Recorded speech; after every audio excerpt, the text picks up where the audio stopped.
Je m'appelle Marlène Shaw. J'ai 78 ans et je suis à la retraite après 40 ans comme travailleuse sociale à St. Paul, Minnesota. J'ai vécu une vie tranquille des courtes pointes dans les placards, du thé à l'aube et des souvenirs brodés dans chaque pièce de cette maison. J'ai élevé ma fille, Céleste, complètement seule après que son père ait disparu quand elle avait 2 ans. Tout ce que j'avais étalé dans son éducation. Et quand elle a exigé un loyer pour la maison que je lui avais offerte, cela ne ressemblait pas à un malentendu. C'était comme un couteau délibéré, tranchant, et profondément planté dans mon dos. Au début, j'ai cru qu'elle plaisantait. Tu devrais commencer à contribuer, maman, dit-elle calmement, époussetant des peluches de son élégant chemisier crème. Les taxes foncières ne sont pas bon marché, et les factures ont augmenté. Nous étions debout dans le même salon où je l'avais autrefois bercé pour l'endormir. La même pièce que j'avais cédée il y a 6 ans après mon opération de la hanche. Je ne voulais pas de tribunaux ou de confusion après ma mort. Elle est à toi, avais-je dit. Mais promets-moi que j'aurai toujours un foyer.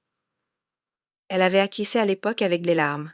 Maintenant, ses yeux étaient froids comme la glace. Calculateur. J'ai pris une respiration. Tu veux un loyer? De moi. Ai-je demandé, comme si le dire à haute voix pourrait rendre cela moins réel. Les lèvres de Céleste bougeaient à peine. C'est juste équitable. Tu vis ici. Équitable. Ce mot résonnait comme un fantôme. Équitable. C'était moi sautant des repas pour qu'elle puisse avoir de nouveaux chaussons de ballet. Équitable. C'était moi encaissant ma pension en avance pour payer son école de droit. Équitable. C'était lui donner la maison où elle avait grandi parce que je lui faisais confiance. Maintenant, elle se tenait comme une propriétaire, comme si toutes ces années d'amour et de sacrifice étaient simplement oubliables. Combien? Ai-je demandé, ma voix plus fragile que je ne l'aurais voulu. 1500 par mois, dit-elle, aussi douce que de la soie. Dû le premier. J'ai cligné des yeux. 1500. Je reçois 1600 de la sécurité sociale par mois. Cela me laisserait 100 dollars pour la nourriture. Les médicaments, tout. J'ai regardé la maison autour de moi, les rideaux fleuris, que j'avais cousus l'année où son père était parti, la table basse peinte à la main d'une tombola d'église, le manteau de cheminée avec toutes nos photos de famille, toute ma vie, soudainement détaillée et facturée comme si c'était un hôtel. Elle m'a tendu un document dactylographié, un contrat de location. Il y avait une ligne pour ma signature. L'audace. Je n'ai pas pleuré. Pas encore. J'ai juste pris le papier et hoché lentement la tête. J'y réfléchirai, ai-je dit. Céleste a levé les yeux au ciel. Ne prends pas trop de temps. Ça commence le mois prochain. Puis elle s'est retournée et a marché vers sa voiture polie, noire et neuve. Je l'aurais regardée depuis le porche alors qu'elle partait sans se retourner. Mes mains tremblaient légèrement, pas à cause de l'âge cette fois, mais à cause de quelque chose de plus tranchant. Quelque chose de plus froid. Ce n'était pas juste une trahison. C'était l'expulsion du cœur. Cette nuit-là, je n'ai pas pu dormir. Je me suis assise près de la fenêtre avec ma tasse de tisane à la camomille, regardant la rue où j'avais vécu pendant près de 5 décennies. J'ai pensé à toutes les fois où j'avais soigné les genoux écorchés de Céleste, à la fois où j'étais restée éveillée 3 nuits pour fabriquer son costume d'Alouane à partir de rien. J'ai pensé à chaque sacrifice qui avait mené à ce moment cette demande de loyer. Mes os me faisaient mal, non pas d'arthrite, mais de chagrin. Je ne perdais pas seulement une maison. Je perdais la dernière illusion que ma fille m'aimait comme je l'aimais. Le lendemain matin, j'ai appelé une vieille amie Margot Jansan. Elle a 81, mais est vive d'esprit et plus méchante qu'un serpent si nécessaire. Oh ma chérie, dit-elle, après que je lui ai tout raconté. Elle a oublié d'où elle venait. Tu dois le lui rappeler. Chérie, comment faire? Elle a l'acte de propriété. Margot a fait une pause, puis a posé une question qui a tout changé. Lui as-tu donné cette maison avec des conditions? J'ai hésité. Seulement une verbale. Que je pourrais y rester jusqu'à ma mort. Margot a sifflé. Tu peux travailler avec ça. Margot m'a donné un nom son neveu, Julien, qui est avocat spécialisé en immobilier. Il est venu 2 jours plus tard. Jeune, soigné et étonnamment gentil. Je lui ai raconté mon histoire. Il a acquiescé pensivement, puis a dit, légalement, elle est propriétaire. Mais il y a un accord implicite ici, un contrat moral, sinon écrit. Surtout si on t'a promis une résidence en échange du transfert de titre. Nous pouvons combattre cela. Je me suis penchée. Ou nous pouvons faire quelque chose de mieux. Julien a incliné la tête. J'ai souri. Donnons-lui un avis, un qu'elle n'oubliera jamais. Parce que c'était le moment où j'ai décidé, si elle voulait me traiter comme une locataire alors, elle allait être traitée comme une intruse. Le lendemain, je me suis réveillée avec un feu différent dans la poitrine. La douleur de la trahison n'avait pas disparu, mais elle s'était durcie en quelque chose de plus tranchant la résolution. J'ai appelé Julian à 8 m précises. Faisons-le, ai-je dit. Il n'a même pas demandé ce que je voulais dire. D'accord, Madame Shaw. Je vais rédiger les documents d'expulsion. C'était absurde d'envoyer un avis d'expulsion à mon propre enfant, mais elle avait déjà rompu le lien sacré entre mère et fille. Elle avait transformé notre foyer en une transaction commerciale. Maintenant, elle allait ressentir ce que signifiait perdre le contrôle. Julian a été rapide. À midi, les documents étaient à prêt. Ils n'étaient pas dramatiques, juste formels. Un avis standard de 30 jours pour quitter les lieux signifiés pour non-respect d'un accord verbal. Il m'a expliqué le risque. Céleste pourrait riposter, et un juge pourrait se ranger de son côté puisque son nom était sur l'acte. Mais cet avis, dit-il, fait une déclaration. Il lui dit que tu n'as pas peur. C'est tout ce que je voulais. Qu'elle sache que je n'allais pas supplier ou me recroqueviller. J'étais sa mère, pas sa locataire, et je préférerais dormir sur un banc que payer un loyer dans ma propre maison. Ce soir-là, je l'ai attendue. Elle s'arrêtait toujours après avoir récupéré les enfants des cours de piano. Comme prévu, son SUV luxueux s'est arrêté dans l'allée adudeuse du Précise. Je l'ai rencontrée sur le porche, enveloppe en main. Qu'est-ce que c'est-ce a-t-elle demandé, sourcils levés. Je n'ai pas scié. Un avis. Tu as 30 jours pour partir. Elle a ri. Tu m'expulses. Tu n'es pas sérieuse. J'ai fait un pas en avant. Tu as clairement indiqué que c'est ta maison, n'est-ce pas? Alors fais tes bagages et sors. Nous sommes toutes les deux invitées ici maintenant, n'est-ce pas? Son sourire s'est estompé. Tu vas le regretter. Elle est partie en trombe sans prendre les papiers. Mais Julien lui avait déjà envoyé une copie par email. J'ai regardé sa voiture s'éloigner rapidement, les pneus crissant comme une adolescente faisant une crise. Je suis entrée et me suis assise sur le canapé, le même sur lequel elle avait renversé du jus d'orange quand elle avait 6 ans. J'ai frotté la coudoir comme s'il était sacré. Je ne le regrettais pas.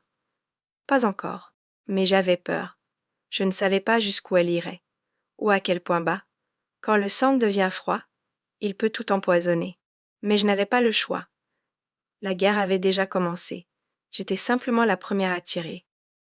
Le lendemain, elle est revenue avec Brad, son mari. Brad avait toujours été poli, mais distant. Maintenant, il se tenait sur ma pelouse comme un avocat dans un tribunal. Marlon, dit-il avec un sourire raide, je pense que nous devrions parler. Tout ceci n'est qu'un malentendu. J'ai croisé les bras. Non, Brad, ce n'en est pas un. Ta femme a essayé de me faire payer un loyer dans la maison que je lui ai offerte. Ce n'est pas un malentendu. C'est une trahison. Céleste a coupé. Tu exagères. C'était juste une suggestion. J'ai sorti le document qu'elle avait tapé. Ce n'était pas une suggestion. Il ne s'y attendait pas. L'expression de Brad a changé. Écoute, dit-il. Peut-être pouvons-nous trouver un compromis. Tu restes, mais tu paies les factures. Pas de loyer. Je l'ai fixé. Ferais-tu payer l'électricité à ta propre mère? Il a hésité. Ce n'est pas la question. Je me suis approchée. Oh, c'est exactement la question. Vous deux avez franchi une ligne. Vous avez transformé la famille en finance. Et maintenant vous êtes surpris que je vous tienne responsable. La lèvre de Céleste s'est retroussée. Tu ne peux pas nous mettre dehors. Tu es une vieille femme avec un revenu fixe. Quel est ton plan, maman? Tu vas vivre dans un motel. J'ai souri. Regarde-moi faire. Ce que Céleste ne savait pas, c'est que j'avais des options. Je n'étais pas aussi impuissante qu'elle le supposait. Des mois auparavant, mon amie Margot m'avait offert le petit cottage derrière sa maison sans loyer, juste le temps de me remettre après ma chute. J'avais refusé à l'époque. Mais maintenant cela semblait être une bouée de sauvetage. J'ai appelé Margot et lui ai tout raconté. Bien sûr que tu peux rester, dit-elle sans hésitation. Le cottage est à toi. Et ma chérie, tu n'es pas la première mère à être repoussée par son propre enfant, mais tu pourrais être la première à riposter. Nous avons ri toutes les deux. J'ai passé la semaine suivante à faire tranquillement mes bagages, pas tout juste les souvenirs. Les choses qui signifiaient quelque chose. Céleste et Brad ne sont pas revenus. Peut-être étaient-ils trop embarrassés, ou peut-être pensaient-ils que je bluffais. Mais au matin du 9e jour, je suis partie. J'ai verrouillé la porte d'entrée, placé mes clés dans une enveloppe et les ai laissées sur le comptoir de la cuisine. Pas de mot d'adieu, pas d'explication. Je ne lui devais rien. Elle avait déjà récupéré son héritage en avance et ensuite demandé des intérêts. En montant dans la voiture de Margot, je me suis murmuré à moi-même, ce n'est pas la fin. Au cottage, j'ai déballé mes vieux albums photos, les coupures de journaux jaunis de mes premières promotions, les fiches de recettes écrites dans l'écriture pâlissante de ma mère. C'était calme, paisible, mais quelque chose en moi s'agitait colère mêlée de chagrin. Je n'avais pas seulement perdu une maison, j'avais perdu une fille. Je savais qu'elle riposterait. Essaierait de déformer l'histoire, me dépeindre comme amère, dramatique, même instable. Mais j'étais prête. J'avais mes documents, mes témoins et ma dignité. Plus important encore, j'avais quelque chose qu'elle avait depuis longtemps échangé contre l'ambition. Un cœur qui n'avait pas oublié comment aimer. 3 jours plus tard, j'ai reçu le premier message. Où es-tu allée? Est-ce que tu vas bien? C'était Céleste. Je n'ai pas répondu. Puis un autre. C'est fou. Parle-moi s'il te plaît. Suivi d'un message vocal. Maman. S'il te plaît. Je ne voulais pas te blesser. Brad m'a poussé. Je voulais juste avoir l'impression que nous ne portions pas tout seuls. La voix s'est brisée. Pendant un moment, j'ai presque répondu. Mais ensuite, je me suis souvenu de la vie de loyer, des yeux froids, de l'arrogance. On n'empoisonne pas quelqu'un pour ensuite pleurer quand il arrête de manger. J'ai éteint mon téléphone et suis allée arroser le jardin de Margot. Une semaine passa dans le cottage de Margot, et le silence s'installa dans mes os comme l'hiver. C'était le genre de calme qui rend vos pensées plus bruyantes. Je balayais le porche le matin, cuisais du pain de maillis l'après-midi et regardais les mêmes 3 photos sur la table de nuit chaque soir. Le 3e anniversaire de Céleste, sa remise de diplôme universitaire, et la dernière photo de nous souriant avant que tout ne s'aigrisse. Je n'avais pas répondu à ses messages. Je ne pouvais pas. J'étais encore trop à vif. On ne peut pas reconstruire un pont alors que le feu brûle encore. Et elle n'avait même pas apporté d'eau, seulement des excuses.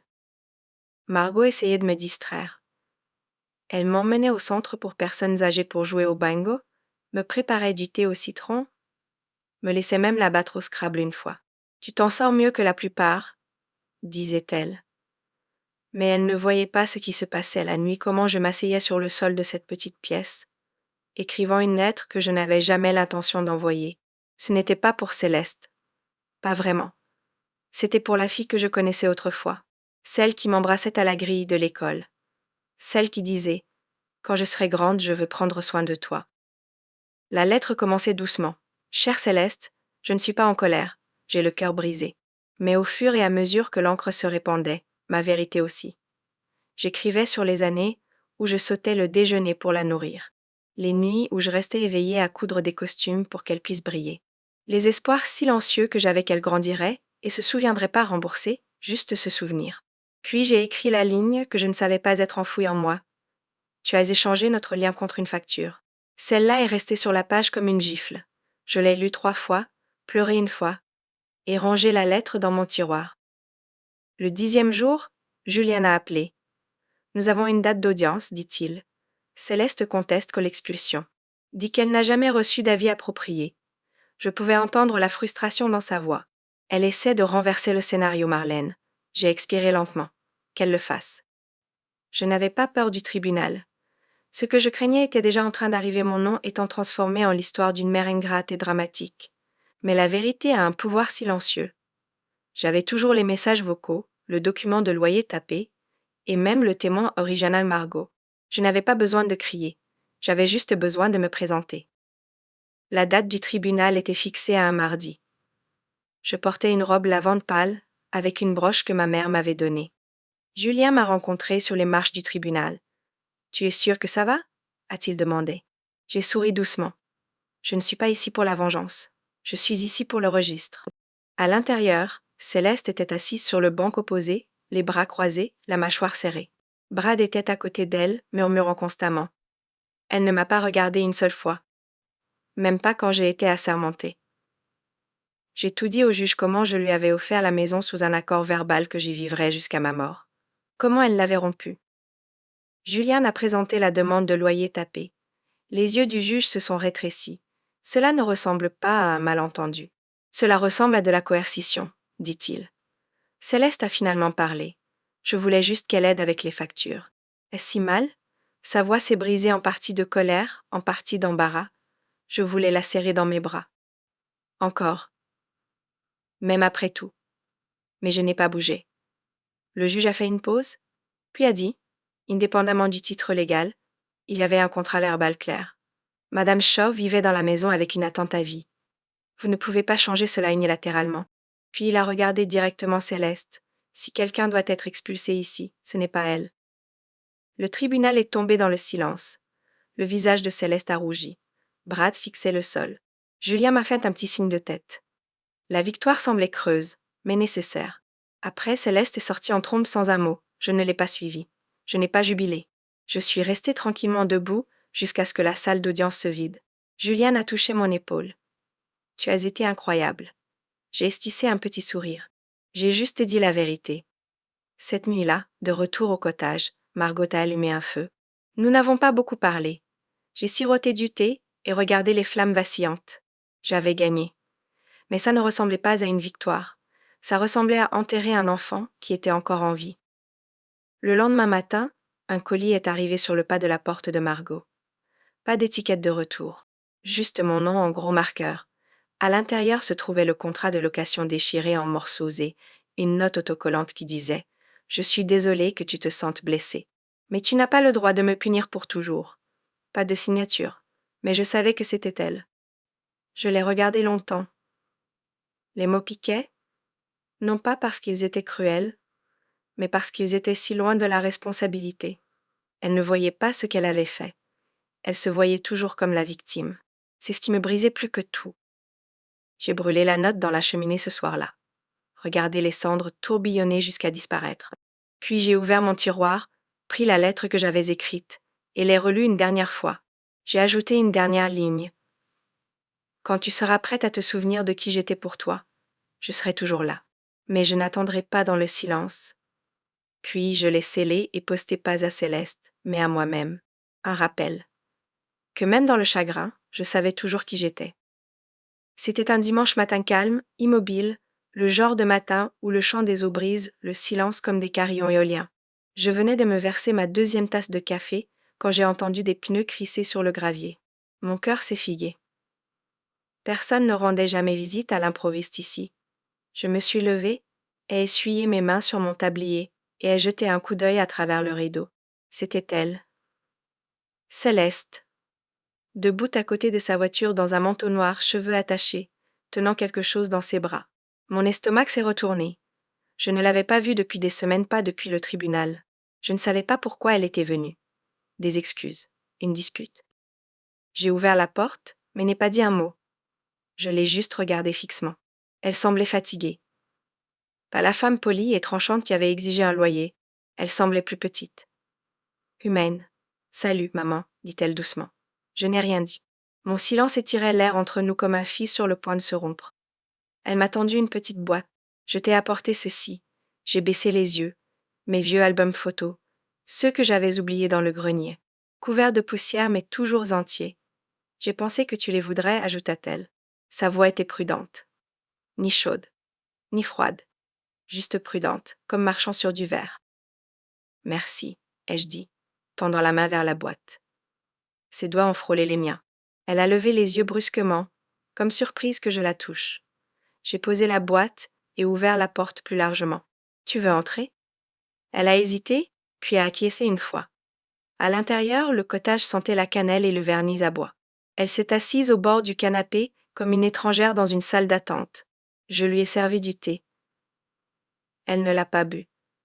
Elle a juste regardé la vapeur. Je ne pensais pas que tu me parlerais, dit-elle. Je n'étais pas sûre que je le devrais, ai-je répondu, honnête comme toujours. Puis le silence. Lourde. Épais. Et puis je ne savais pas comment demander de l'aide. Lâcha-t-elle. Je l'ai regardée. Ses yeux brillaient mais étaient secs. Brad a perdu la moitié de ses clients. La maison est sous l'eau. Les factures s'accumulaient. Sa voix s'est brisée. J'ai paniqué. Je t'ai vu dans cette maison ne payant rien. Et j'ai pensé pourquoi devrait-elle vivre gratuitement alors que nous nous noyons? J'ai avalé difficilement. Parce que je t'ai donné la maison. C'était ta bouée de sauvetage. Et je l'ai donnée avec confiance. Elle a grimacé. Je sais. Je pensais pas comme une fille. Cela coupait plus profondément qu'elle ne le savait. Comme quoi pensais-tu? Ai-je demandé. Elle a levé les yeux lentement. Comme une propriétaire. Une mère. Une pourvoyeuse. J'ai oublié que j'étais d'abord ton enfant. Pendant un moment, nous nous sommes assises avec ça. Juste deux femmes dans un petit cottage, toutes deux élevées par la déception. Toutes deux essayant de donner un sens aux dommages qu'elles avaient causés ou hérités. Tu m'as blessée, Céleste, ai-je finalement dit. Tu m'as fait sentir comme un vieux fardeau, comme de la charité. Et pire, tu as oublié tout ce que j'ai jamais fait pour toi. Je n'ai pas oublié. Je suis juste. Je sais, ai-je murmuré. Mais je ne suis pas l'ennemi. Et tu n'as pas le droit de me traiter comme une ennemie, puis de te présenter avec des albums photos, et penser que tout disparaît. Elle a acquiescé, les larmes coulant enfin. Elle ne les a pas essuyées. Elle les a juste laissées couler. Je ne m'attends pas à ce que tu me pardonnes tout de suite, dit-elle. Je voulais juste que tu saches. Je me souviens maintenant. Je me souviens des nuits tardives, du frigo vide, des chaussures que tu n'as jamais achetées pour toi-même. Je me souviens. C'est alors que ma gorge s'est serrée. Pas parce qu'elle l'a dit, mais parce que je l'ai cru. Pour la première fois en moi. Elle a demandé si elle pouvait voir où je dormais. J'ai acquiescé et l'ai conduite à la petite chambre. Une fenêtre, un lit et une lampe du magasin d'occasion. C'est confortable, dit-elle, touchant la courte pointe que j'avais faite il y a des décennies. Je reconnais cela. J'ai souri. Tu as renversé des spaghettis dessus en 6e année. Elle a ri doucement. Je suis désolée de t'avoir fait quitter ta propre maison. J'ai pris une longue respiration. Tu ne m'as pas fait partir. J'ai choisi de partir. Il y a une différence. Tu as tracé une ligne, et je m'en suis éloignée. C'était le seul pouvoir qu'il me restait. Nous sommes restés là dans le calme, entourés de décennies de choses non dites. Je ne l'ai pas serrée dans mes bras. Je n'étais pas prête. Et elle n'en a pas demandé. Quand elle s'est finalement levée pour partir, elle a dit quelque chose qui m'a surprise. Je vends la maison. Elle ne s'est jamais sentie comme la mienne après tout ça. J'enverrai tes affaires. L'acte est en cours de transfert à un refuge communautaire pour femmes âgées. Cela semble juste, je l'ai fixé. C'est une grande décision. Elle a acquiescé, tout comme venir ici. Et juste comme ça, elle était partie. De nouveau dehors. Mais quelque chose en elle avait changé. Et quelque chose en moi aussi. Pour la première fois depuis longtemps, je ne me sentais pas comme quelqu'un d'abandonné. Je me sentais comme quelqu'un dont on se souvenait. Céleste n'est pas revenue le lendemain, ni celui d'après. Mais sa présence persistait. Je continuais à jeter des coups d'œil aux albums photos qu'elle avait rapportés, toujours scellés dans leur boîte couverte de poussière près de la table de cuisine. Je ne les avais pas ouverts. Pas encore. Peut-être avais-je peur que ces photos ramènent des souvenirs que je ne voulais plus ressentir. Le chagrin n'est pas toujours bruyant. Parfois, c'est le poids silencieux de savoir qu'on ne peut pas revenir en arrière. Je me suis assise près de la fenêtre un après-midi et ai finalement murmuré à moi-même. Ce qui est fait. Mais même en le disant, mes mains tremblaient. Margot est venue ce soir-là avec une tarte aux pêches fraîches. Elle est venue, n'est-ce pas? Demanda-t-elle, assise au bord de mon fauteuil comme un oiseau prêt à s'envoler. J'ai vu sa voiture le week-end dernier. J'ai acquiescé. Elle a rapporté les albums photos. Margot a haussé un sourcil. Ce n'est pas rien. J'ai haussé les épaules. Elle a aussi apporté des larmes et une liste de raisons. Margot a pris une longue respiration et m'a tendu une cuillère. Les gens qui te blessent ont toujours des raisons. Cela ne signifie pas qu'ils ont un laissez-passer gratuit. Cela signifie que tu peux choisir à quoi ressemble la paix maintenant. Je l'ai regardé. Et si la paix signifie lâcher prise? Le lendemain matin, j'ai fait quelque chose que je n'avais pas fait depuis des mois. Je suis retournée à la maison. Pas à l'intérieur. Juste sur le trottoir. Je voulais la voir une dernière fois avant qu'elle ne la vende. Le jardin que j'aimais autrefois était maintenant sauvage, envahi de mauvaises herbes. La peinture près de la rampe du porche s'écaillait. Les carillons éoliens que j'avais accrochés pour mon 67e anniversaire étaient rouillés, produisant à peine un son. On aurait dit une maison essayant de s'oublier. Mais je me souvenais de tout. le grincement dans la troisième marche, le rayon de soleil qui frappait la cuisine exactement à 9h45 chaque matin. Je suis restée là jusqu'à ce qu'une voisine passe avec son chien. Marlène, dit-elle, surprise. Je ne t'ai pas vue depuis une éternité. J'ai souri poliment. Elle a incliné la tête. Tout va bien. J'ai hésité. Les choses changent, ai-je dit. C'est tout. Elle a regardé la maison et a acquiescé. Dommage. C'était toujours la plus jolie de la rue. On a toujours l'impression qu'elle est à toi, d'une certaine façon. Cette phrase s'est accrochée à moi alors que je m'éloignais. On a toujours l'impression qu'elle est à toi. Il ne s'agissait jamais seulement de murs ou de fenêtres. C'était un contenant pour l'amour, la mémoire et la douleur. Et maintenant, c'était juste vide. Fin. Cette nuit-là, j'ai ouvert les albums photos. J'ai tourné chaque page lentement, comme si je rebobinais un film. Il y avait Céleste dans sa robe de maternelle, manquant 2 dents de devant. La voilà au bal de promo, toute nerveuse avec du glow à lèvres. Sa photo de remise de diplôme universitaire, où je tiens son visage à 2 mains, pleurant comme un bébé. Et puis, une photo que j'avais oubliée. Moi, la tenant sur mes épaules à la foire du comté. Elle rit, doigt pointant vers la grande roue. Nous avions l'air si pleines, si entières. J'ai pressé mes doigts sur cette image et murmuré. Reviens. 3 jours plus tard, j'ai reçu une enveloppe. Pas d'adresse de retour, mais je connaissais l'écriture. À l'intérieur se trouvait le document officiel de transfert d'actes. La maison n'était plus au nom de Céleste. Une note était pliée à l'intérieur. Je ne prétendrai pas tout comprendre. Mais je sais que j'ai franchi une ligne. Je ne peux pas défaire cela, mais peut-être puis-je construire quelque chose de meilleur. Si cette maison peut aider quelqu'un d'autre comme elle nous a aidés, alors peut-être a-t-elle encore un but. Merci de m'avoir rappelé ce que signifie vraiment un foyer. Céleste. Je suis restée longtemps assise avant de bouger. Mes larmes sont venues lentes mais régulières. Plus tard cette semaine-là, Juliane a appelé. J'ai vu le transfert. Ça va? J'ai souri à travers le téléphone. Je crois que oui. Pour la première fois depuis longtemps. Il a expiré. C'était toute une aventure. J'ai acquiescé. Ça laisse toujours. Puis il a fait une pause. Tu sais, tu peux demander à être bénévole au refuge qui reprend la maison. Ils adoraient quelqu'un comme toi. Je me suis fiée. Bénévole. Moi. Il a ri. Tu as toujours ce feu. Et tu sais mieux que quiconque ce que signifie un foyer pour quelqu'un qui a tout perdu. Je n'ai pas répondu tout de suite. Mais au fond, je savais qu'il avait raison. Le lendemain, je suis allée au bord du jardin de Margot, et j'ai regardé le cottage que j'appelais maintenant chez moi. Il était petit, certes, mais il était paisible. Et la paix ne vient pas des mètres carrés ou du dosseret de car Lagel vient de savoir que tu es suffisante, même après que quelqu'un que tu aimes l'oublie. J'ai pensé à Céleste, à toutes ces années, au silence et aux cris. Et puis j'ai pensé aux femmes qui un jour franchiraient les portes de cette maison. Des femmes qui avaient été rejetées, écartées, abandonnées. Peut-être que cette maison pouvait encore être sacrée. Cette nuit-là, j'ai écrit une nouvelle lettre. Celle-ci ne parlait pas de chagrin. Elle parlait d'héritage. Chère future résidente, commençait-elle, cette maison m'a sauvée une fois. J'espère qu'elle te sauvera aussi. Les murs ont vu la trahison et le pardon, le silence et le chant. Si tu écoutes attentivement, tu entendras l'amour d'une mère qui résonne encore à travers les planches. Ce n'est pas grand-chose. Mais c'est à toi maintenant. Qu'elle te donne ce dont tu as besoin. J'ai scellé l'enveloppe et l'ai glissée entre 2 lattes dans le plancher de la salle à manger, l'endroit où Céleste avait appris à danser pieds nus. Le refuge a ouvert ses portes un jeudi venteux d'avril.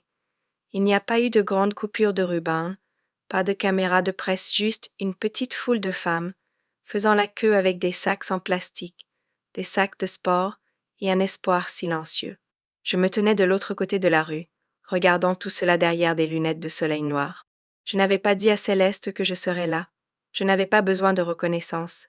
J'avais juste besoin de voir ce qui était advenu de la maison qui nous avait brisés. Margot se tenait à côté de moi, bras croisés. Eh bien, dit-elle, elle fait déjà du bien. J'ai acquiescé. Drôle comment quelque chose peut être brisé et encore abriter les autres. Je n'avais pas prévu d'entrer, mais quelque chose m'a attiré de l'autre côté de la rue. Une jeune femme, peut-être 25 ans, tenait la porte ouverte pour une plus âgée. Son bambine s'accrochait à sa jupe, les yeux écarquillés. Pendant une seconde, je me suis vue 40 ans plus tôt, luttant avec Céleste sur ma hanche, priant pour une pause qui n'est jamais venue. Je suis entrée lentement. La maison avait changé de nouvelle peinture, rideaux lumineux, meubles qui n'étaient pas les miens mais elle semblait toujours familière, comme si elle se souvenait de ce qu'elle avait autrefois signifié. La femme derrière le bureau souriait chaleureusement. « Êtes-vous ici pour l'orientation ?» J'ai hésité, puis acquiescé. « Oui, je le suis. » Ils m'ont fait visiter. 6 chambres, chacune avec 2 lits, une minuscule cuisine commune, une véranda convertie en aire de jeu pour enfants. La salle à manger avait toujours le même lustre que j'avais acheté avec ma première augmentation. « Nous l'avons laissé, » dit la coordinatrice. « Il semblait trop spécial pour être enlevé. » J'ai souri. Il a toujours été trop bas. Mon gendre s'y cognait la tête. Elle a ri. « Eh bien, les enfants adorent y accrocher des étoiles en papier. » J'ai cligné rapidement des yeux pour les éclaircir. « Laisse partir, me suis-je dit.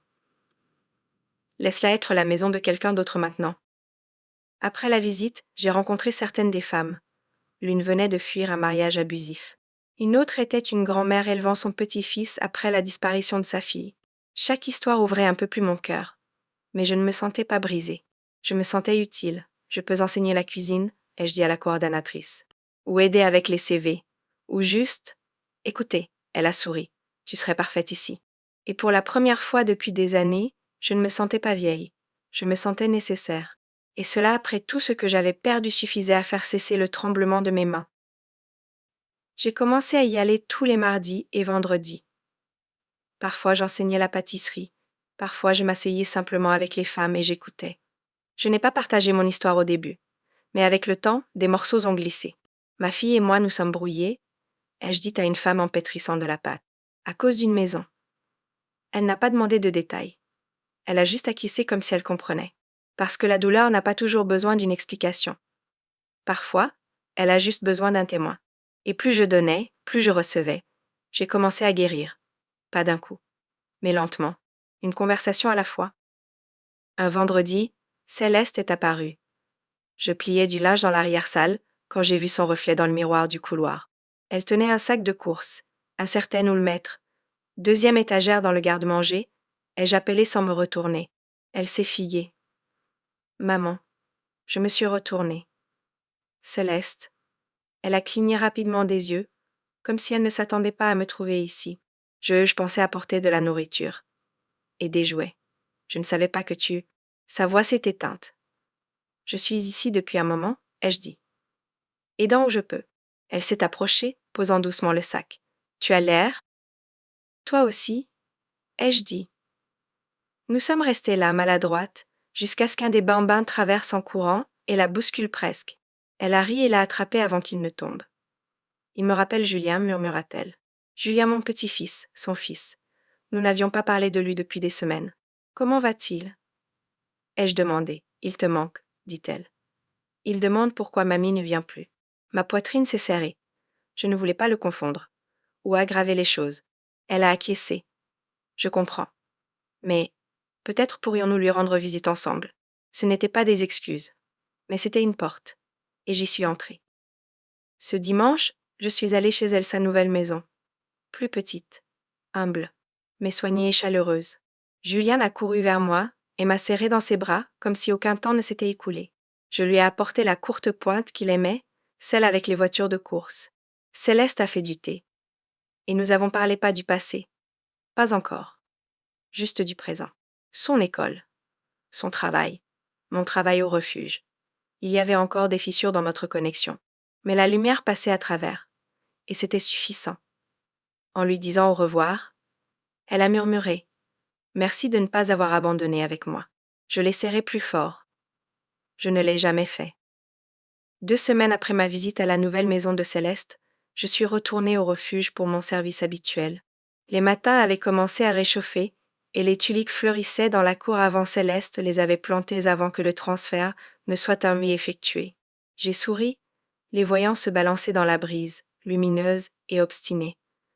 À l'intérieur, la terratrice m'a fait signe. « Madame Shaw, nous avons trouvé quelque chose dans les planches du sol de la salle à manger en refaisant les évents. Nous avons pensé que cela pourrait être à vous. » Elle m'a tendu une petite enveloppe jaunie avec mon nom dessus. Mes mains ont commencé à trembler. Je connaissais cette écriture. C'était la mienne. J'avais oublié la lettre. celle que j'avais écrite pour la future résidente. Je l'avais glissée entre les planches avant de partir, n'imaginant jamais que je marcherais à nouveau dans ces couloirs. Je l'ai emportée dehors et me suis assise sous le vieux chêne près de la clôture, celui qui laissait tomber des glands comme de la grêle en automne. Avec des doigts prudents, j'ai ouvert l'enveloppe. Les mots à l'intérieur semblaient être des échos d'une femme différente. Cette maison m'a sauvée une fois. J'espère qu'elle te sauvera aussi. Je l'ai lu lentement, ligne par ligne, et j'ai senti chaque phrase monter dans ma poitrine comme un souffle que j'avais retenu. Quand j'ai fini, je n'ai pas pleuré. J'ai souri. Parce que pour la première fois, j'ai vu ma propre force écrite à l'encre. Cette lettre n'était pas seulement pour quelqu'un d'autre, elle avait toujours été pour moi. Un rappel que j'avais survécu à la peine de cœur, à la trahison, au vieillissement, à la solitude, et que j'en étais sortie plus douce, pas plus dure. J'ai pris une profonde respiration et plié à nouveau la lettre. Je la laisserai pour que la prochaine femme la trouve quelqu'un qui pourrait un jour avoir besoin d'entendre ce que j'avais autrefois eu besoin d'entendre. Je l'ai glissée dans une nouvelle enveloppe et l'ai glissée dans la plainte, juste sous la fenêtre. Cet après-midi-là, une nouvelle résidente est arrivée, une femme nommée Roberta. Des mèches grises estriaient ses boucles sombres, et elle boitait de la jambe gauche. Opération du dos, dit-elle, puis mon fils m'a mise à la porte parce que je ne pouvais plus garder les enfants. J'ai grimacé. C'était une histoire trop proche de la mienne. Je lui ai fait du thé, donné la couverture la plus douce de la maison, et me suis assise à côté d'elle jusqu'à ce qu'elle arrête de trembler. Tu es en sécurité ici, ai-je dit. Tu n'es pas brisé. Tu es juste fatigué. Ses yeux se sont remplis de larmes. Tout le monde me traite comme si j'étais un fardeau. J'ai tenu sa main. Pas ici. Cette nuit-là, j'ai appelé Céleste. Pas de raison. Juste pour entendre sa voix. Elle a répondu à la deuxième sonnerie. Salut maman. J'ai souri. Je voulais juste te dire merci. Elle a fait une pause. Pourquoi? J'ai fermé les yeux. Pour avoir planté ces tulipes. Elle a ri surprise. C'était tes préférés. Je m'en souvenais. Nous n'avons pas parlé longtemps, mais c'était facile. Naturel. Elle n'a pas demandé pardon, et je ne l'ai pas distribué comme des bonbons. Nous construisions quelque chose de différent maintenant, brique par brique. Une amitié peut-être. Une lente redécouverte de la façon d'être mère et fille à nouveau sans le poids des attentes. Le lendemain, Julien s'est présenté au cottage. Il avait dessiné une image de nous tenant la main sous un arc-en-ciel. Maman a dit que tu dessinais avec moi tout le temps, dit-il fièrement. J'ai ri et sorti les vieux crayons que je gardais dans un bocal en verre. Ajoutons à l'histoire, d'accord. Nous avons passé des heures à colorier, nos genoux sur le tapis, le monde simple et lumineux, à nouveau. Céleste est venue le chercher plus tard, et quand elle a vu l'image de l'arc-en-ciel sur le frigo, ses yeux ont brillé. Il m'a dit qu'il veut être comme toi. Cette nuit-là, j'ai écrit une deuxième lettre. Celle-ci n'était pas pour le mur, c'était pour Céleste. Je ne l'ai pas écrite pour la culpabiliser, ou pour lui rappeler tout ce qu'elle avait fait de mal. Je l'ai écrite parce que la guérison mérite des mots. Chère Céleste, ai-je commencé, merci d'être revenue avant qu'il ne soit trop tard. Merci de planter de nouvelles choses dans un sol brisé. Je sais maintenant que nous avons toutes les deux fait des erreurs. Mais je te pardonne pas parce que tu l'as demandé, mais parce que j'ai besoin d'être libre. Je l'ai simplement signé, maman, et je l'ai laissé devant sa porte le lendemain matin. Elle m'a envoyé un message plus tard. Juste 3 mots. Je l'ai lu. Pas d'emoji. Pas de signature. Mais c'était suffisant. Je n'avais pas besoin de fanfare. J'avais juste besoin que la vérité vive à nouveau au grand jour. Après tout le tribunal, les nuits froides, la demande de loyer, le silence, nous avions trouvé quelque chose de plus grand qu'une résolution. Nous avions trouvé un nouveau commencement. Et cette fois, ce n'était pas construit sur la culpabilité ou l'obligation. C'était construit sur le choix. La semaine suivante, quelque chose d'inattendu s'est produit. Céleste a appelé et demandé si elle pouvait venir au refuge avec moi. Je veux juste le revoir, dit-elle doucement, avec des yeux différents cette fois. Je lui ai dit d'être là à 10 heures. Elle est arrivée à l'heure, portant un gant et un vieux sweatshirt universitaire que je n'avais pas vu depuis des décennies. Ses cheveux étaient attachés, et elle avait l'air réel, pas polie ou gardée juste présente. Alors que nous franchissions ensemble la porte d'entrée, l'un des bambins a couru et s'est accroché à sa jambe. Elle a ri, prise au dépourvu. Il fait ça, ai-je dit. La coordinatrice nous a accueillis avec son sourire chaleureux habituel. Tu dois être Céleste, dit-elle. Nous avons beaucoup entendu parler de toi. Les yeux de Céleste ont volé vers moi. Toutes de bonnes choses, j'espère. J'ai acquiescé, amusé. Principalement. Nous lui avons fait visiter pas le genre de visite qu'on donne à un donateur, mais le genre qu'on donne à quelqu'un qui a besoin de comprendre. Nous lui avons montré la cuisine avec ses plats dépareillés, les chambres avec lits superposés, avec des courtes pointes données par des groupes d'église, et la petite bibliothèque où je lisais à voix haute les vendredis après-midi. Elle a tout pris en silence, main posée sur la rampe comme si elle portait déjà des souvenirs. Dans la véranda, Roberta aidait deux autres femmes à faire une fournée de biscuits. Céleste s'est penchée et a dit « Je peux aider ?» Roberta a haussé les épaules. « Seulement si tu es meilleure que moi pour casser les œufs. » En quelques minutes, Céleste avait retroussé ses manches, riant alors que la farine poudrait ses épaules. Je me tenais dans l'embrasure de la porte, la regardant. C'était surréaliste comme la regarder revenir à une partie d'elle-même qu'elle ne savait pas avoir perdue. Elle était bonne avec les femmes. Douce, ouverte, ne cherchant pas à réparer, juste étant là. Le genre de présence qui dit « Tu n'es pas seule ». Et peut-être, pour la première fois, elle le croyait aussi. Plus tard, nous nous sommes assises sur les marches arrière avec 2 tasses de café faibles. Céleste regardait le petit jardin que les résidentes avaient commencé à planter tomates, poivrons, tournesols tendant vers le ciel. J'ai réfléchi, dit-elle, à faire quelque chose de plus permanent. J'ai des contacts dans mon cabinet entrepreneur, inspecteur, même avocat. Je pourrais aider à agrandir cet endroit, obtenir des financements, améliorer ce qui a besoin d'être réparé. Je me suis tournée vers elle lentement. Tu veux aider à construire quelque chose, pas juste reprendre quelque chose. Elle a rencontré mes yeux. Oui, je pense que je suis prête à donner, maman. Pour de vrai cette fois. Cette nuit-là, après son départ, je suis restée tard et j'ai aidé l'une des nouvelles femmes à déballer. Elle s'appelait Annie, 53 ans. A perdu sa maison dans un incendie et sa sœur l'a repoussée. Alors que nous plions ses pulls, elle a dit « C'est étrange. Venir ici. Je pensais que je me sentirais honteuse. Mais je me sens juste en sécurité. » J'ai souri doucement. Cet endroit est né de la rupture. Donc tu es exactement où tu dois être. Elle m'a serré dans ses bras avant que je parte. Le genre qui s'attarde. C'est alors que j'ai réalisé ce n'était pas juste un refuge. C'était une seconde chance. Pas seulement pour les femmes. Pour moi. Pour Céleste aussi. Les jours suivants, Céleste a continué à se présenter. Parfois avec des courses. Parfois avec des crayons pour les enfants. Une fois, elle a amené une femme qui venait de fuir un partenaire abusif. Elle s'appelle Latonia, dit Céleste. Elle a une petite fille. Elle a juste besoin de temps pour respirer. Je l'ai regardée tendre à Latonia une couverture et une tasse de soupe comme si c'était naturel. Comme si c'était qu'elle avait toujours été sous les coups et fierté. La regarder me rappelait quelque chose que je n'avais pas osé ressentir depuis longtemps, l'espoir. Pas pour moi. Pour elle. Un soir, elle m'a prise à part. J'ai commencé à aller en thérapie, dit-elle. Je ne réalisais pas combien j'avais enfoui. Le ressentiment. La pression pour être parfaite. Cela m'a rendue cruelle. J'ai posé ma main sur la sienne. Tu n'étais pas cruelle. Tu avais peur. Et les personnes effrayées font des choses imprudentes. Elle a détourné le regard. Quand même, j'ai serré doucement sa main. Tu n'as pas besoin de continuer à t'excuser, Céleste. Tu fais le travail maintenant. Et c'est ce qui compte. Ses yeux ont brillé. C'est important pour moi que tu sois fière. J'ai souri. Je l'ai toujours été. Le samedi, elle a organisé une petite collecte de fonds au centre de loisirs local. Rien de fantaisiste, juste du Chili, des pâtisseries et des histoires. Elle m'a demandé de parler.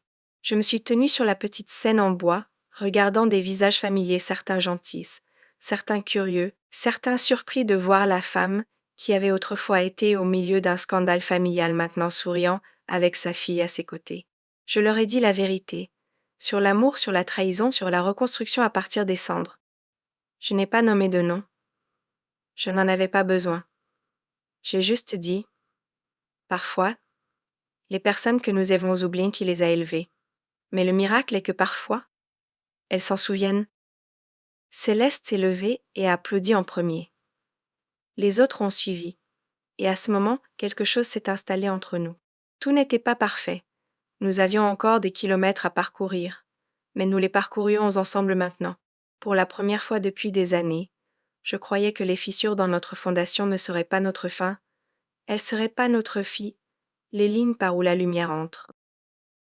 Je pliai le linge au cottage un après-midi quand le coup est venu. Ce n'était pas précipité ou bruyant, juste ferme et délibéré. J'ai ouvert la porte en m'attendant à Margot ou Céleste, mais ce n'était ni l'une ni l'autre. Un homme se tenait là, la cinquantaine, barbe poivre et sel, tenant une casquette de baseball usée dans ses mains comme un écolier.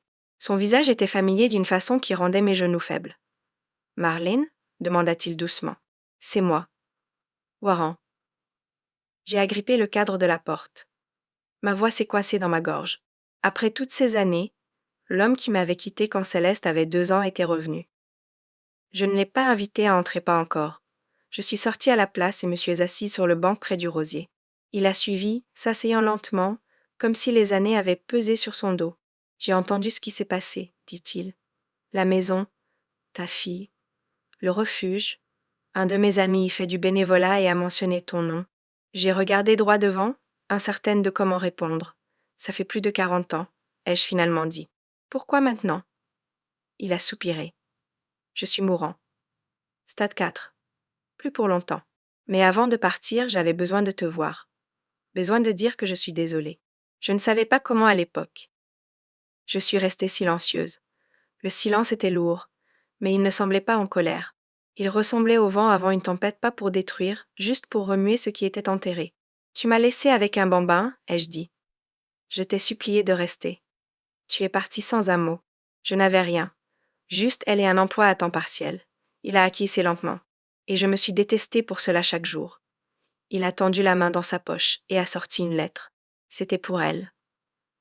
Je l'ai écrite quand elle a eu 18 ans, mais je n'ai jamais eu le courage de l'envoyer. Il l'a placée sur mes genoux.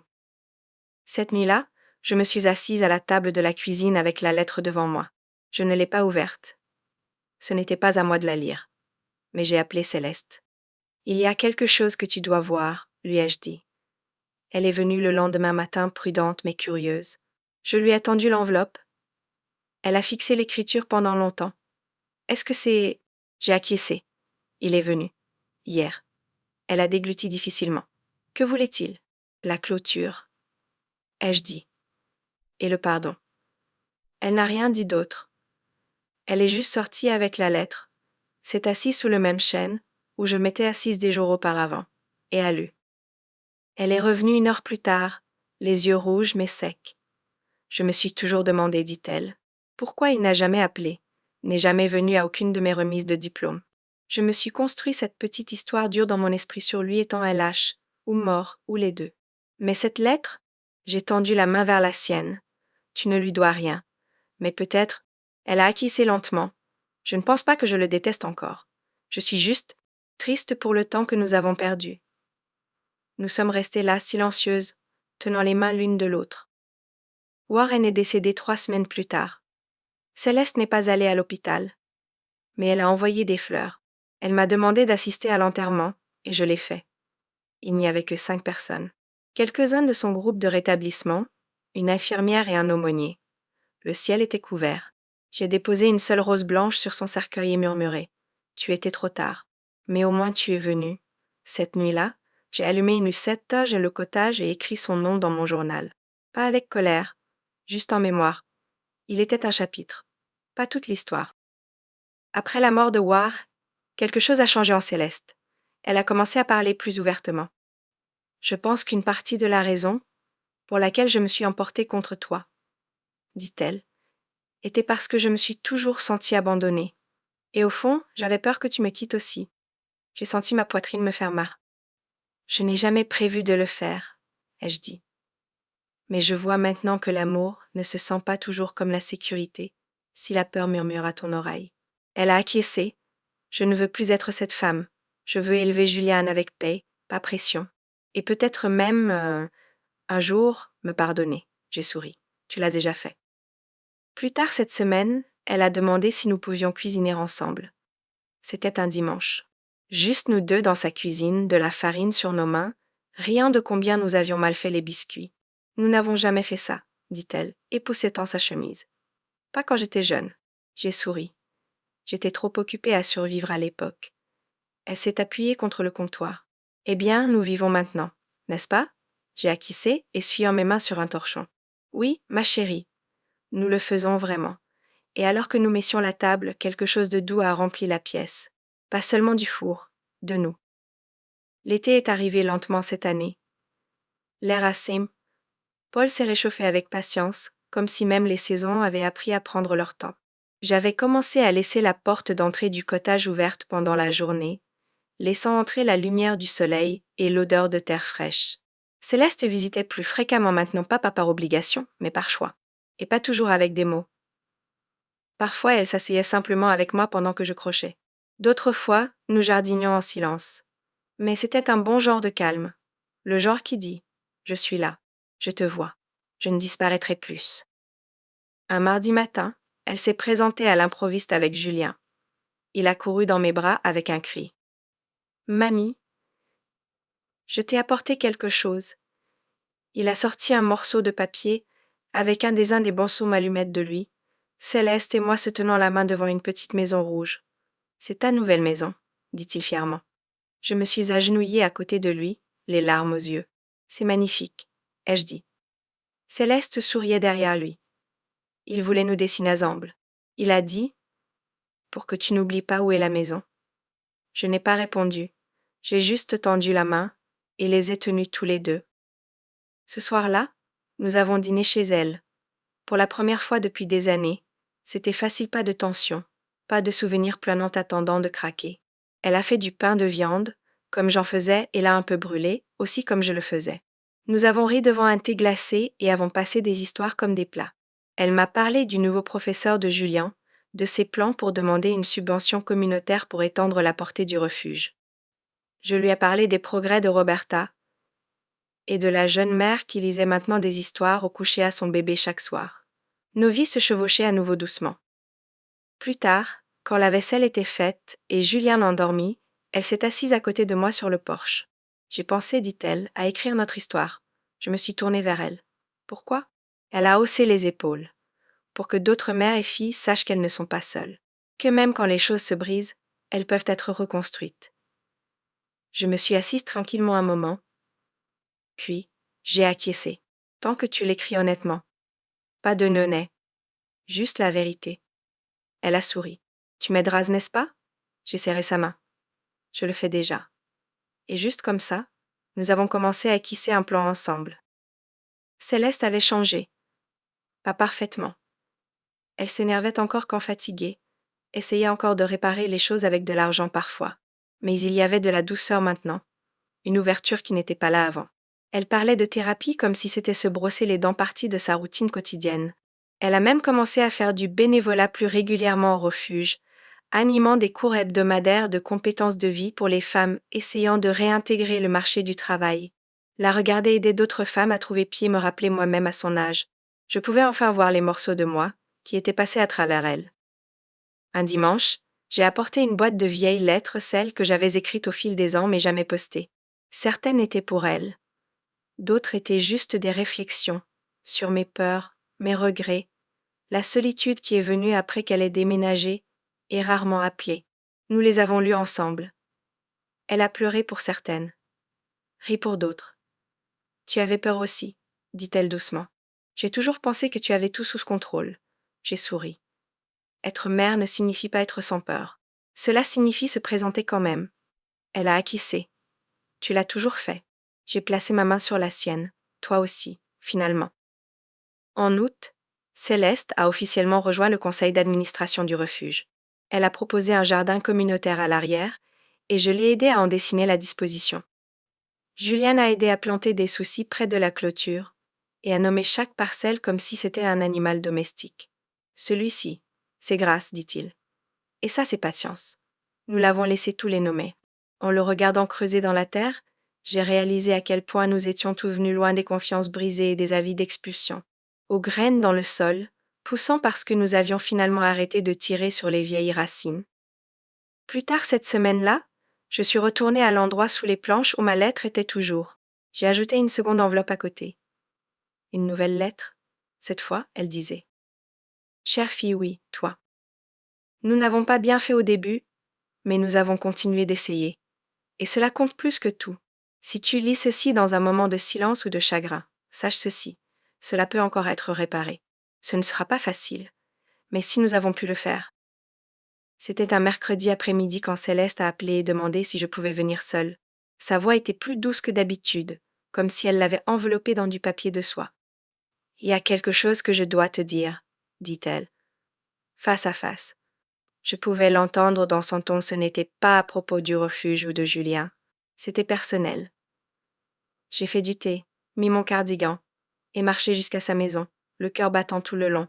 Elle a ouvert la porte rapidement, comme si elle avait attendu à côté. Ses yeux étaient fatigués mais calmes. Entre, maman, dit-elle. Asseyons-nous. Elle n'a pas parlé tout de suite. Elle s'est juste assise au bord du canapé, main jointe, jointure blanche. J'ai attendu. Finalement, elle a murmuré: Te souviens-tu de ma 2e année d'université? J'ai acquiescé. Bien sûr. Tu as arrêté d'appeler autant. Tu semblais. Elle a baissé les yeux. C'est parce que j'étais enceinte. Mon souffle s'est arrêté. Elle n'a pas laissé le silence s'attarder. J'ai fait une fausse couche au 2e trimestre. Je ne te l'ai pas dit. Je n'ai dit à personne. Elle a levé les yeux lentement, et j'ai vu la douleur qu'elle portait seule depuis des décennies. Je l'ai enterrée si profondément, j'ai commencé à oublier, mais je n'ai jamais vraiment oublié. Je me suis rapprochée et j'ai tenu ses mains. Céleste, pourquoi ne me l'as-tu pas dit? Elle a dégluti difficilement. Parce que je pensais que tu serais déçue. Que j'avais échoué. J'avais peur et j'avais honte. Et je ne voulais pas être un fardeau. J'ai lentement secoué la tête. Oh, ma chérie, je t'aurais tenue. Je serais restée éveillée chaque nuit, comme je l'ai fait quand tu avais 5 ans et que tu avais peur des orages. Sa voix s'est brisée. Je sais cela maintenant. Mais à l'époque, je pensais que l'amour signifiait ne pas avoir besoin de quelqu'un. Alors j'ai juste continué. Seule. Et cela m'a changée. Elle s'est appuyée contre moi comme si elle avait 5 ans à nouveau. J'ai enroulé mes bras autour d'elle, reposant mon menton sur sa tête. Je l'ai sentie expirer, comme si l'air avait été piégé dans sa poitrine toutes ces années. Je pense qu'une partie de la raison pour laquelle je suis devenue si contrôlante avec toi, avec la maison, était parce que je n'ai jamais pu me sentir en contrôle à l'époque, murmura-t-elle. Perdre ce bébé a brisé quelque chose en moi, et j'ai essayé de le réparer en tenant trop fermement tout le reste. Des larmes ont glissé sur ma joue, et j'ai essayé de tout réparer pour toi au lieu de demander ce dont tu avais besoin. Cette nuit-là, nous avons préparé le dîner ensemble. Ce n'était pas à propos des recettes ou du goût, c'était un rituel de réparation. Elle hachait les légumes pendant que je remuais la sauce. Nous n'avons pas beaucoup parlé. Nous n'en avions pas besoin. Il y a une sorte de connaissance que seules les mères et les filles comprennent, un rythme silencieux et partagé de douleur et de guérison, passé entre les mains comme des recettes. Après, nous nous sommes assises dehors, regardant les étoiles apparaître. Elle a tendu la main dans sa poche et m'a tendu un morceau de papier plié. J'ai écrit à ce sujet, pour le livre sur lequel nous travaillons. Je veux que tu le lises, mais pas maintenant, quand tu seras prête. Je l'ai lu plus tard cette nuit-là. Son écriture était brute, vivante. Elle a décrit la solitude de l'hôpital, la façon dont elle fixait les carreaux du plafond et les comptait jusqu'à ce que la douleur passe. Comment elle n'a pas pleuré jusqu'à ce que l'infirmière demande si elle avait quelqu'un qui l'attendait. Comment elle est retournée au campus et a ri devant ses amis, puis a pleuré seule dans les toilettes. Comment elle a enterré la date prévue comme un secret au milieu de son calendrier. J'ai pleuré en le lisant pas seulement pour elle, mais pour chaque mère qui n'avait personne à qui le dire. Personne pour les tenir après. Le lendemain, je l'ai invitée au refuge pour prendre le thé avec Roberta. Elle n'a pas dit grand-chose, mais elle a observé attentivement. Quand l'une des femmes a mentionné une peur de grossesse, Céleste s'est tranquillement approchée et lui a tenu la main. « Tu n'es pas seule, dit-elle doucement. » J'ai regardé la femme s'appuyer sur son épaule, et j'ai su nous avions bouclé la boucle. La douleur de Céleste ne l'avait pas seulement changée. Elle était devenue une partie de son empathie. Sa force n'était pas de prétendre que cela n'était jamais arrivé, c'était de choisir de la partager maintenant, pour que d'autres n'aient pas à être seuls comme elle l'avait été. Ce week-end, Céleste et moi nous sommes assises à la table de la cuisine et avons ajouté un nouveau chapitre à notre livre. Elle l'a intitulé « Les choses que nous ne disons pas ». Nous avons écrit à tour de rôle, ne faisant pause que pour essuyer des larmes ou rire de comment notre écriture se ressemblait encore exactement. Quand nous avons fini, elle a dit « C'est la première fois que je me suis jamais sentie comme moi-même. J'ai tendu la main à travers la table et serré la sienne. Alors je suis fière de la femme que tu es devenue. Pas parce que tu es parfaite, mais parce que tu as finalement arrêté de prétendre que tu devais l'être. C'était un matin frais d'octobre quand j'ai reçu la lettre. Une épaisse enveloppe blanche avec une élégante écriture, adressée simplement à Marlon Shaw. Je l'ai ouverte lentement, ne m'attendant pas à grand-chose, peut-être une demande de don ou un bulletin d'église. Mais à l'intérieur se trouvait une invitation formelle. Les prix des femmes d'héritage du Minnesota vous invitant cordialement. Mes mains tremblaient. J'ai relu la lettre, plus lentement cette fois. J'avais été nominée, non? Sélectionnée pour un prix d'impact à vie, pour mon travail avec les femmes déplacées, pour avoir transformé la douleur en but. Mon souffle s'est arrêté. Je me suis assise, lettre pressée contre ma poitrine, cœur battant comme si j'avais 20 ans à nouveau. Céleste était la première personne que j'ai appelée. Maman, dit-elle après que je lui ai lu la lettre à haute voix. C'est énorme. Tu es honorée pour tout ce que tu as fait. Je pouvais entendre la fierté dans sa voix. C'est pas juste pour ce que j'ai fait, ai-je dit doucement. C'est pour ce que nous avons traversé. Elle a fait une pause.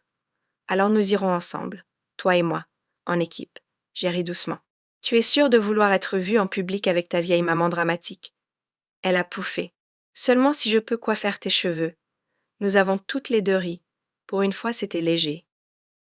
La cérémonie s'est tenue dans une modeste salle de bal du centre-ville. Rien de tape à l'œil, juste des tables rondes, des bougies vacillantes, une petite scène avec des riz de velours.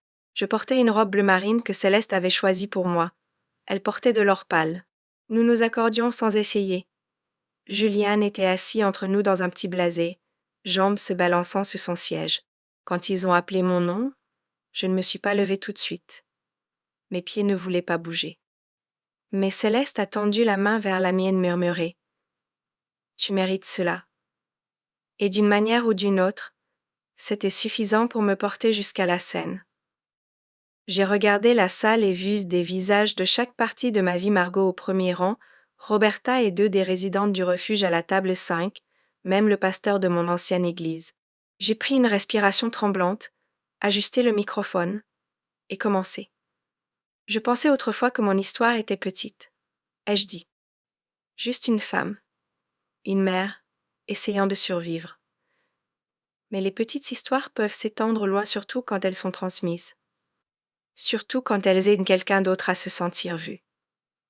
J'ai fait une pause, cherchant dans la foule jusqu'à rencontrer les yeux de Céleste. Et parfois, elle t'aidant à guérir. J'ai parlé du refuge, des femmes que j'avais rencontrées, de la fille que j'avais presque perdue, et de la maison qui est devenue plus qu'une maison. J'ai terminé par « Je ne suis pas venue ici pour être forte, je suis venue ici pour être réelle. » Et parfois, c'est la même chose. Les applaudissements étaient chaleureux, s'élevant comme une vague. Je suis descendue dans les bras ouverts de Julien et les larmes de Céleste. Elle a murmuré « Tu es mon héros » et cette fois je l'ai cru. Pas parce qu'elle l'a dit, mais parce qu'elle le pensait. Cette nuit-là, j'ai dormi avec le prix sur la table de nuit et un sourire qui ne s'est pas estompé. Le lendemain, je suis retournée au refuge. Les femmes avaient accroché une bannière qui disait Felicity et Sciences, Mudmummy Salmar, en lettres colorées découpées à la main. Elles avaient fait des biscuits et des cartes faites main. L'une disait « Tu m'as aidé à trouver ma voie ». Une autre disait simplement « Merci de m'avoir vue ». J'ai serré chacune d'entre elles dans mes bras. Ce prix appartient à nous toutes, leur ai-je dit, parce que la guérison n'est jamais un acte solo. Et je le pensais. Chaque moment que j'avais passé dans cette maison avait aidé à réparer quelque chose en moi. Elles m'ont donné un but. Je leur ai juste donné du temps et de la gentillesse.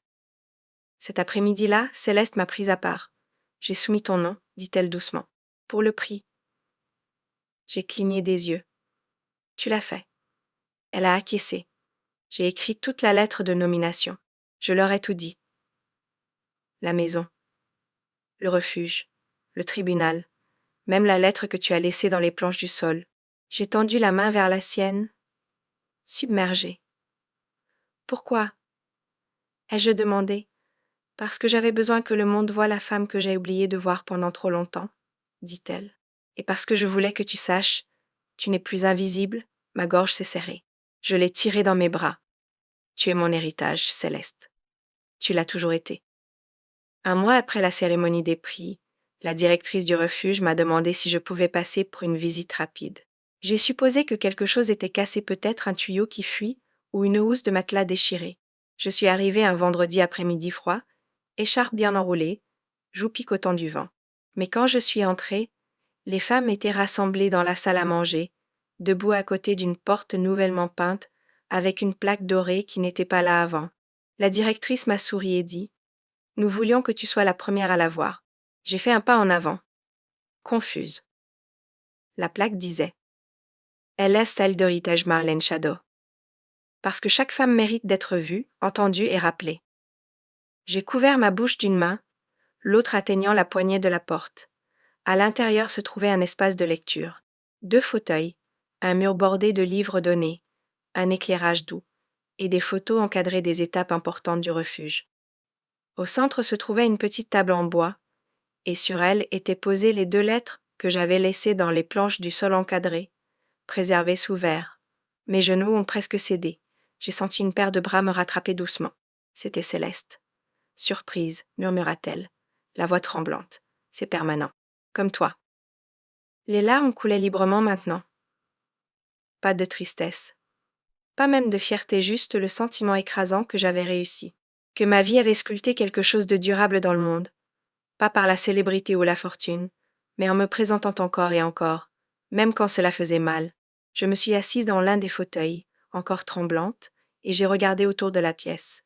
Ce n'était pas fantaisiste, mais cela semblait sacré, comme une cathédrale construite à partir de la survie. Le genre d'espace où les femmes brisées pouvaient venir et se rappeler qu'elle n'était pas la fin de leur histoire. Ce soir-là, alors que les femmes filtraient dans la pièce pour la première fois, j'ai regardé tranquillement depuis le couloir. L'une s'est assise avec un livre de poésie. Une autre a passé ses doigts sur le cadre qui contenait ma lettre. Une troisième s'est blottie dans le coin, enveloppée dans un châle que j'avais crocheté l'hiver dernier. Ce n'était plus un refuge, c'était un sanctuaire. Céleste m'a rejoint à la porte, ses yeux rouges. Je pensais que tu serais fâchée, dit-elle. Que nous ayons utilisé ton nom sans demander. J'ai secoué la tête, souriant. Ma chérie, c'est la première fois que je me sens vraiment vue. Plus tard, nous avons dîné dans la cuisine avec le personnel et les résidentes. Le rire résonnait dans la maison. Roberta apportait un toast. À mademoiselle Marlène, dit-elle, tenant sa tasse ébréchée. Qui nous a appris que la force ne rugit pas toujours? Parfois, elle se présente simplement et écoute. Toute la pièce a fait tinter leur tasse. J'ai regardé Céleste, assise à côté de Julien, bras autour de son épaule, et j'ai réalisé quelque chose, je ne m'accrochais plus à la survie. Je vivais dans l'héritage. Et la beauté était que je n'avais plus à le porter seul. Cette nuit-là au cottage, je n'ai pas pu dormir. Je me suis assise à la table de la cuisine, stylo en main, journal ouvert. J'ai écrit. Je n'ai pas peur d'être oubliée, parce que les femmes qui passent par cette porte porteront un morceau de moi dans leur dérision. Et Céleste, elle portera le reste. C'est suffisant. C'est plus que suffisant. J'ai fermé le journal et regardé autour du petit cottage. Les mêmes murs qui semblaient autrefois temporaires semblaient maintenant parfaits. Je n'avais plus besoin de mon ancienne maison. Elle était devenue quelque chose de mieux, quelque chose de partagé, quelque chose de sacré. Et alors que j'éteignais la lumière, j'ai murmuré dans l'obscurité, merci, de m'avoir laissé recommencer, de m'avoir donné un second chapitre. L'hiver est arrivé tôt cette année-là. Le gel a embrassé les fenêtres du cottage fin octobre, et les arbres dehors portaient des couronnes d'or fragiles. La plupart des jours, je m'enveloppais dans un épais châle et regardais mon ralentir. Après des années de bruit, de chagrin et de dures leçons, j'apprenais à apprécier le calme. Je faisais de la soupe le dimanche, lisais de la poésie près du feu, et faisais de lentes promenades jusqu'au refuge, où le jardin dormait maintenant sous une couverture de neige. Il n'y avait plus de drame, plus de tension, juste la paix gagnée, fragile et chérie. Céleste visitait chaque jeudi, parfois avec Julien, parfois seule. Lors d'une de ces visites, elle m'a apporté une boîte emballée. À l'intérieur se trouvait une édition originale de Darey, We're Watching God. Elle l'avait trouvée dans une librairie du centre-ville. Tu me lisais ça quand je ne pouvais pas dormir, dit-elle. Je ne comprenais pas les mots à l'époque, mais je les comprends maintenant. J'ai passé ma main sur la couverture usée, le souffle coincé dans ma gorge. Je rêvais d'acheter cette édition un jour, ai-je murmuré. Elle a souri. Eh bien, maintenant tu n'as plus à rêver seule. Nous avons passé cet après-midi à faire du pain d'épices et à rire sur de vieilles photos. Julien dessinait des bonhommes de neige sur du papier brouillon et posait des questions sur quand sa mère était une petite fille comme lui. Céleste a rougi. Raconte-lui l'histoire des spaghettis, ai-je dit, souriant. Elle a levé les yeux au ciel mais a ri. D'accord, d'accord. J'ai renversé des spaghettis sur la courte pointe de mamie quand j'avais 6 ans. Elle n'a pas crié. Elle l'a juste lavée et m'a fait aider à la suspendre pour sécher. Je pensais que cela signifiait que je n'étais pas en difficulté. Julien a cligné des yeux. Tu l'étais? Oh oui, dit-elle. Mais mamie croyait en l'apprentissage, pas en la punition. Il a souri. C'est intelligent. Ce soir-là, après leur départ, je me suis assise près de la cheminée avec une tasse de chocolat chaud et j'ai allumé la petite radio que je gardais près de la fenêtre. Une mélodie classique des années 60 flottait à travers les haut-parleurs Jachange Isgonacom de Sam Cooke. J'ai fermé les yeux et laissé les paroles s'imprégner. C'était vrai. Le changement était venu. Pas tout d'un coup, pas avec de grands gestes, mais à travers des années de petits moments cousus ensemble par l'amour, la perte et l'espoir têtu. J'avais vécu assez longtemps pour voir la récompense du pardon. Et c'était plus doux que je ne l'avais jamais imaginé. Une semaine plus tard, j'ai reçu une lettre d'une des femmes qui était passée par le refuge des mois plus tôt. Elle vivait à Chicago maintenant, travaillant dans une bibliothèque et élevant sa fille. La lettre disait: Mademoiselle Marlène, je porte toujours ta voix dans ma tête quand j'ai peur. La façon dont tu as dit: tu n'es pas ton pire jour. Cette ligne m'a sauvée. Merci de ne pas avoir abandonné avec nous. J'ai placé la lettre dans une petite boîte en bois sur ma commode selle où je gardais tous mes rappels de pourquoi je continuais à me présenter. Vers Noël, Céleste a apporté un cadeau qu'elle et Julien avaient fait ensemble. C'était un panneau peint à la main qui disait: Les Femen Achabouem, Redinstier Srechtes Fenekin. Je l'ai accroché juste au-dessus de ma cheminée. Chaque fois que je le regardais, je voyais non seulement nos noms, mais notre voyage. Nous avions survécu à la distance, au silence, à la trahison et au blâme. Mais plus important, nous avions survécu à nous-mêmes nos peurs, nos égos, nos vieilles blessures. Et nous étions toujours là, toujours en train de nous élever vers. Un matin, je me suis réveillée avec de la neige fraîche couvrant le jardin. Le soleil l'illuminait comme du verre. Je me suis tenue à la fenêtre, thé en main, et j'ai pensé: c'est à quoi ressemble la guérison. Pas une parade bruyante, juste un genre calme de joie, le genre dont tu ne te vantes pas, le genre que tu protèges, le genre que tu transmets pas avec des sermons ou des discours, mais avec des mots doux, des repas chauds et un endroit où quelqu'un peut aller quand il n'a nulle part ailleurs. Le printemps est arrivé tôt l'année suivante. Les tulipes ont fleuri 2 semaines en avance, jaillissant du sol comme de petits messagers disant: tu as réussi.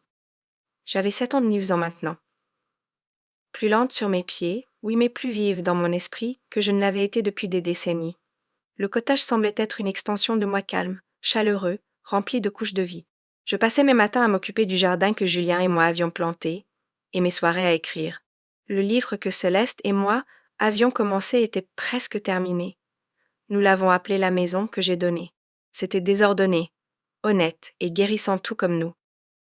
Un dimanche après-midi, Céleste et Julien sont venus à l'improviste, portant un gâteau et une enveloppe de papier manila. Qu'est-ce que c'est?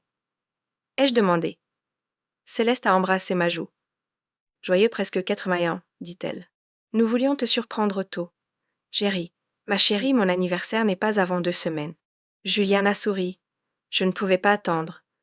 À l'intérieur de l'enveloppe se trouvait une copie imprimée de notre livre version finale, professionnellement formatée, avec mon nom en premier sur la couverture. J'ai passé ma main dessus, sans voix. Nous allons le publier, maman, dit-elle. J'ai déjà parlé à une petite maison d'édition. Ils l'adorent.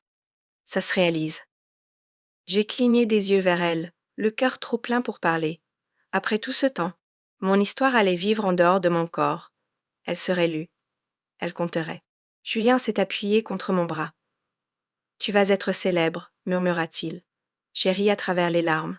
Non, mon chéri. Je vais juste être rappelé. Ce soir-là, nous avons mangé du gâteau et lu des chapitres à haute voix. Céleste a pleuré en lisant les siens. J'ai tenu sa main, pas comme une mère qui gronde ou guide, mais comme une amie, qui avait atteint l'autre côté de quelque chose de non dit et de difficile. Ensemble, nous avions donné du sens à notre désordre. Au fil des jours, j'ai commencé à préparer quelque chose qui m'était propre, une boîte. Je l'ai remplie de petites choses, une fiche de recette dans l'écriture de ma mère, une photo de Céleste bébé, une de moi et Julien jardinant, le châle que je portais pendant mon audience au tribunal, et une copie de l'avis d'expulsion qui avait tout commencé. J'ai étiqueté la boîte, au cas où je ne serais pas là pour te le dire.